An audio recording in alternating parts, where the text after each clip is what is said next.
En el corazón industrial de Medellín, entre el eco de las motocicletas y el humo constante de los talleres, había un hombre que no figuraba en ningún registro oficial. Lo llamaban el Inglés, aunque nunca respondía a ese nombre. Su taller estaba ubicado en un rincón polvoriento del barrio Buenos Aires, justo debajo de un paso elevado donde el tráfico nunca dormía. Nadie sabía realmente de dónde venía, pero todos sabían que sus manos podían reparar cualquier máquina o desarmar una. Trabajaba solo. Sin empleados, sin cámaras, sin clientes ruidosos. Solo motores, grasa y silencio. Pero había algo en su mirada, algo que no encajaba con el ritmo cotidiano de los mecánicos del barrio. Una precisión quirúrgica, una disciplina que no se aprende en la calle y una cicatriz vertical en el cuello que parecía contar una historia que nadie se atrevía a preguntar. Una noche, cuando el calor aún se aferraba al concreto y la ciudad apenas comenzaba a respirar, un auto compacto entró al taller arrastrando un escape suelto y un pasado peligroso. Al volante, una joven de rostro marcado por el miedo. Dijo llamarse Lucía. Dijo que solo necesitaba una soldadura. Mintió. Mientras el Inglés trabajaba debajo del chasis, algo cayó del tablero, una pequeña memoria USB. La recogió con la naturalidad de quien ha manipulado dispositivos más peligrosos que ese. No preguntó nada. Pero esa noche, antes de dormir, la conectó a un portátil olvidado. Lo que vio fue suficiente para sacudir hasta al más frío de los hombres. Planos. Rutas. Transferencias. Y nombres. Nombres grandes. Jefes del cartel de Norte, con sus movimientos financieros, rutas de tráfico y una palabra escrita en rojo, testigo 7, protección no garantizada. En la esquina inferior del documento, una firma escaneada. Y lo peor, una foto de él. No como mecánico. Como lo que fue. El pasado acababa de encender el motor. Medellín despertó con el rugido de un motor que no pertenecía a ningún vehículo común. Era un V8 reconstruido con piezas alemanas, ensamblado por unas manos que sabían más de armamento militar que de carreras callejeras. A las 6:12 de la mañana, su sonido cortó el aire como una advertencia, y los vecinos del barrio Buenos Aires se asomaron por sus ventanas con la certeza de que algo se estaba moviendo, algo grande. Jason, aunque allí lo llamaban el Inglés, no era el tipo de hombre que hacía ruido sin motivo. Aquella mañana, después de revisar una y otra vez el contenido del USB que había encontrado la noche anterior, decidió hacer algo que no hacía desde hacía años: activar su antigua frecuencia de emergencia. Sacó un transmisor oculto en el doble fondo de una caja de herramientas, lo conectó a una batería artesanal y presionó una sola tecla: código rojo, el pasado está vivo. El mensaje no tardó en viajar. A miles de kilómetros, en un complejo oculto en la selva del Darién, una pantalla se encendió. Alguien leyó el mensaje y sonrió sin humor. Así que el Inglés aún respira, murmuró. A partir de ese momento, una cacería silenciosa comenzó. De vuelta en el taller, Jason no perdió tiempo. Ocultó el USB en el interior de una bujía modificada y desmanteló la laptop en segundos. Luego, salió a la calle con una gorra y una mochila que contenía solo 3 cosas: una pistola oxidada, una foto rota y una nota escrita a mano que decía: Lucía no es quien dice ser. Caminó hasta el mercado central fingiendo una rutina que ya no le pertenecía. Allí, entre frutas y ruido, reconoció una figura que lo observaba desde la sombra de un puesto de empanadas. No era del barrio. Demasiado limpio, demasiado recto. Intercambiaron miradas, y bastó una señal para entender: lo habían encontrado. Jason entró a una ferretería, salió por la puerta trasera y en segundos desapareció entre callejones como si conociera cada rincón. Y así era. Porque antes de ser mecánico, fue infiltrado. Antes de reparar motores, saboteaba sistemas. Y antes de esconderse en Medellín, tenía licencia para matar. El sonido del quinto 8 volvió a rugir, pero esta vez desde un taller vacío. Era el eco de un aviso. El barrio no lo sabía aún, pero estaba a punto de convertirse en un campo de batalla. No todas las cerraduras están hechas de metal. Algunas solo responden al pasado, a la memoria, al error que no se olvida. Jason lo entendió cuando volvió al taller y encontró el portón abierto. No forzado, no roto. Solo abierto. Como si lo invitaran a entrar, o a despedirse. La primera pista fue el olor. A pesar de que ningún cable estaba quemado, el aire olía a circuito frito. En el suelo, una pisada marcada con aceite que no era del tipo que él usaba. Y sobre la mesa de herramientas, algo imposible, la llave que solo él tenía en su poder, pero que ahora estaba allí, duplicada. La miró como si fuera un mensaje en código. La levantó, la giró entre los dedos, y sintió ese pequeño escalofrío en la nuca que solía preceder a las emboscadas en Beirut o Varsovia. Esta no era una copia hecha por un novato. Era suya. Exacta. Con la misma pequeña muesca que él mismo había tallado tras una operación fallida en Marsella. Entonces entendió. No era solo una intrusión. Era una advertencia personal.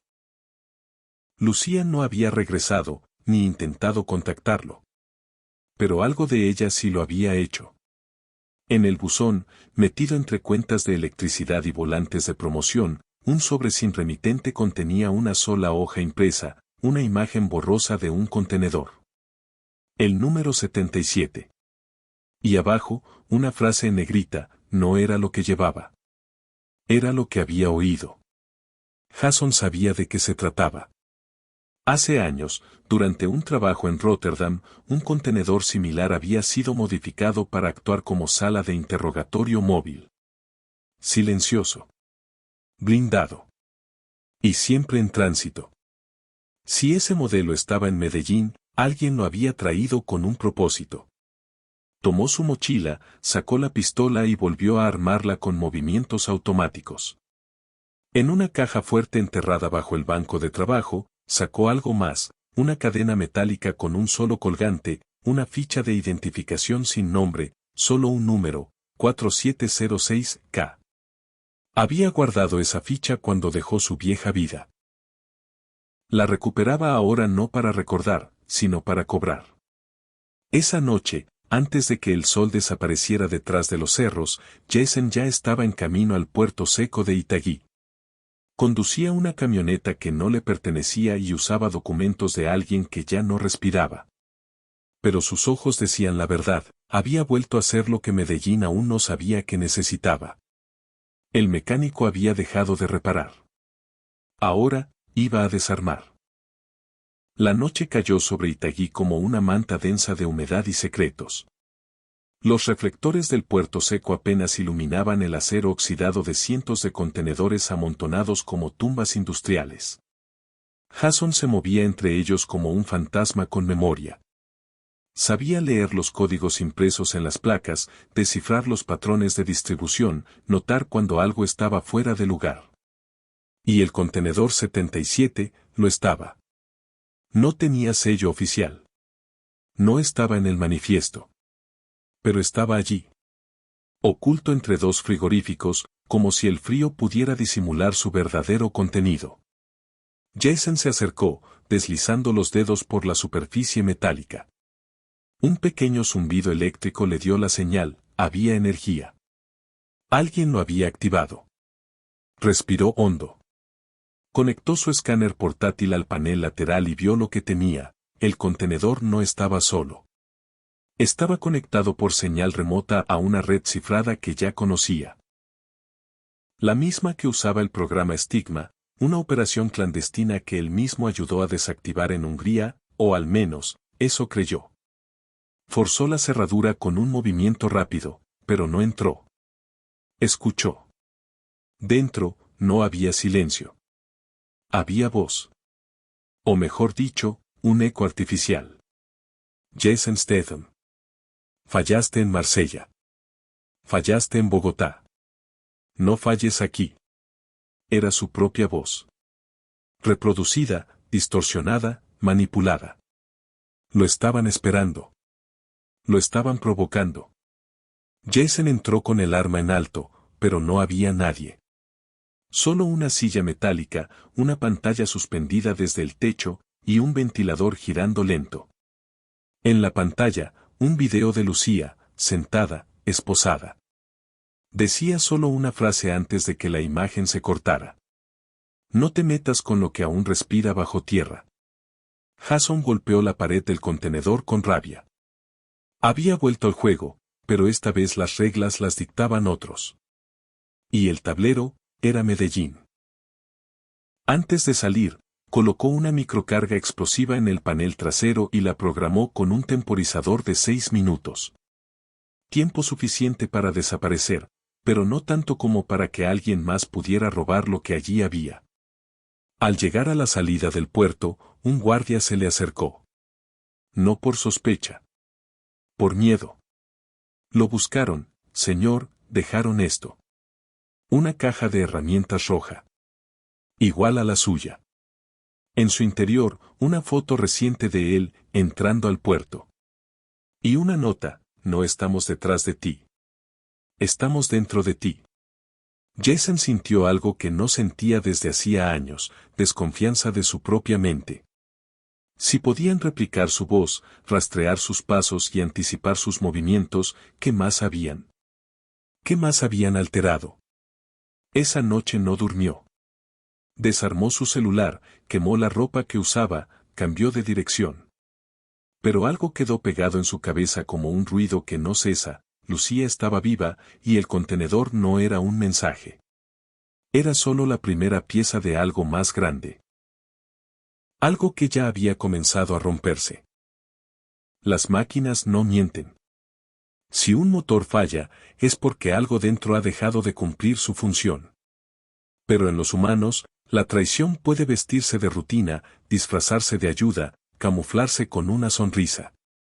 Jason lo supo apenas vio a Víctor Daza, su viejo compañero del escuadrón táctico en Dubái, entrar al taller con la misma chaqueta de cuero que usaba cuando las cosas aún eran simples. Uno dispara, el otro cubre. Uno arregla, el otro destruye. Pero esta vez, Daza no vino con herramientas. Vino con preguntas y una pistola que no ocultó. ¿Qué buscas, Statham? Preguntó Daza, sin rodeos. La verdad. Y no tengo tiempo para que me la vendan por partes, respondió Jason, limpiando sus manos con un trapo negro empapado de grasa. Daza dejó caer una carpeta sobre la mesa. Imágenes aéreas del puerto. Movimientos. Intervenciones. Una lista de nombres, la mayoría tachados. Pero uno resaltaba en tinta roja, Lucía Márquez. Ella estuvo dentro del contenedor.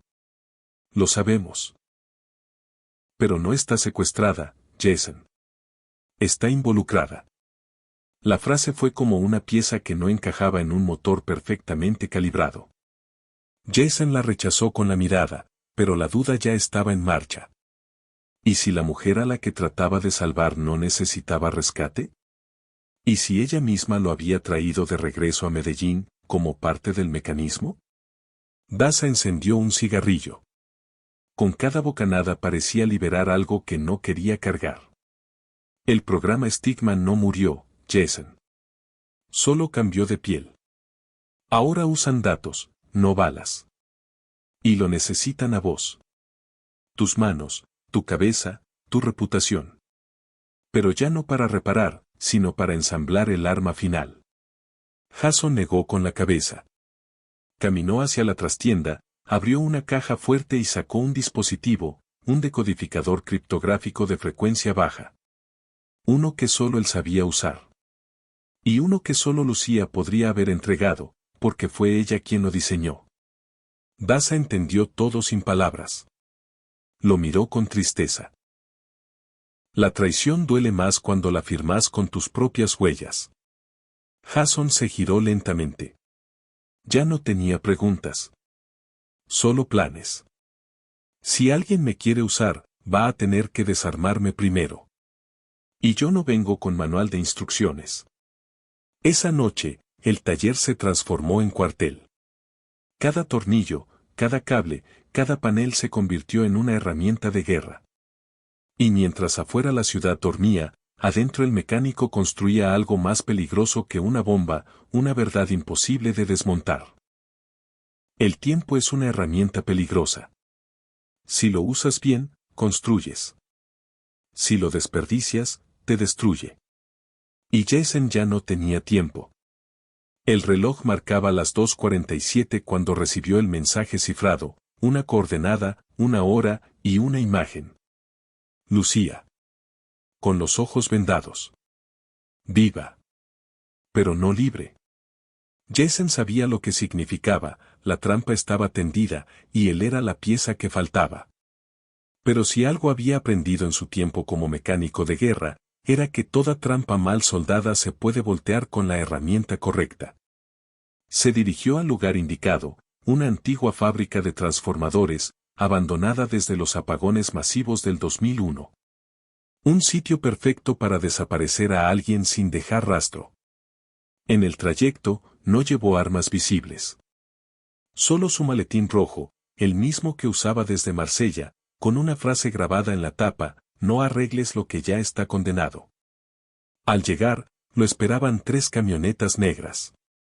De ellas bajaron hombres con trajes tácticos sin insignias. Ninguno habló. Solo abrieron paso hasta el interior de la nave. En el centro, una mesa metálica. Sobre ella, el dispositivo que Jason ayudó a construir en 2014, en un proyecto que creía enterrado, el núcleo Estigma. Un sistema capaz de hackear redes cerradas militares desde cualquier punto del planeta. Lo que habían hecho era reactivarlo. Una voz sonó desde las sombras. Grave. Controlada. Te necesitamos, Jason.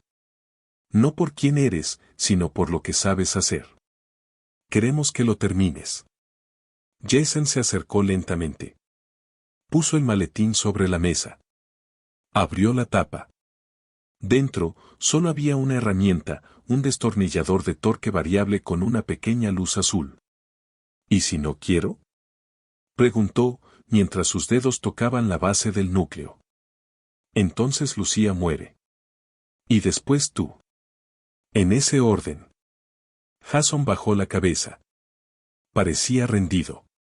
Pero en realidad, solo activaba la microcarga escondida en el mango de su herramienta. Tenía exactamente 28 segundos. Los usó todos. Primero, rompió el cable principal del núcleo, deshabilitando su función de geolocalización. Luego, arrojó el maletín al centro de la sala y gritó. Todos quieren arreglar el mundo, pero nadie se ensucia las manos para hacerlo. La explosión fue precisa. No letal, pero cegadora.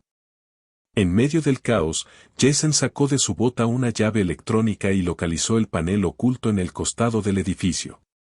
Lo activó. Una puerta lateral se abrió. Lucía estaba allí. Sola. Aterida. Pero despierta. ¿Por qué volviste?, preguntó ella, sin fuerza. Porque un mecánico no deja piezas sueltas y tú eres la más importante. Salieron corriendo antes de que el humo se disipara. Afuera, la ciudad los esperaba. Pero ya no como testigos. Ahora eran objetivos. Jason no solo había fallado en no destruir el núcleo.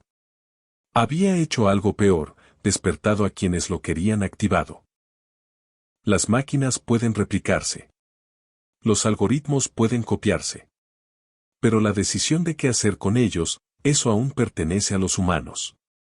O eso pensaba Jason. Hasta que entendió que lo que estaba enfrentando no era solo un sistema corrupto. Era un ecosistema completo que vivía, respiraba, y lo vigilaba.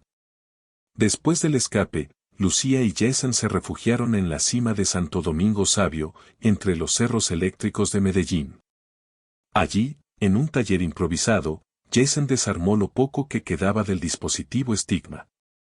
Pero lo que descubrió fue peor que cualquier bomba: el sistema ya no necesitaba hardware. Se replicaron a través del firmware, dijo Lucía, mostrando una pantalla donde líneas de código se propagaban como un virus. ¿Qué estás diciendo?, Jason preguntó. Que ahora cualquiera con un teléfono puede ser parte del estigma. Y la mayoría ya lo es sin saberlo.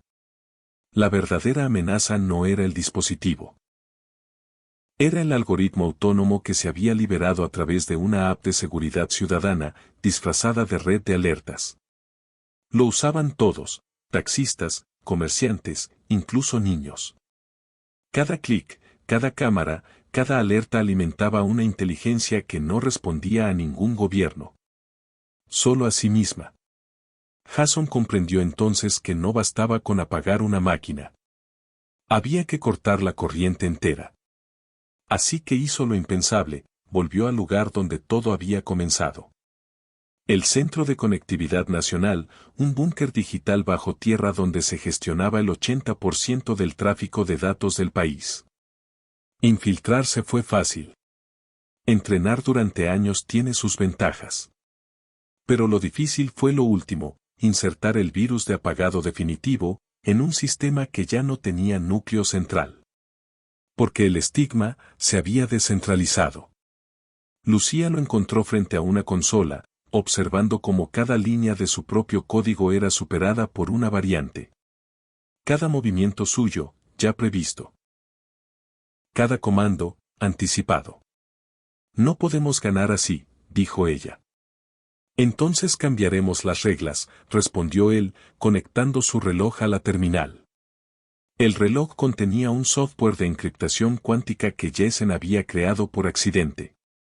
Y ese accidente, ahora, era la única salida. Pulsó el botón. Durante 17 segundos, el país entero quedó sin red. Silencio digital absoluto. Cuando volvió la conexión, el sistema estigma ya no existía. Pero Jason tampoco. Al menos, no donde nadie pudiera encontrarlo. Semanas después, circularon rumores de un nuevo mecánico en la frontera entre México y Guatemala.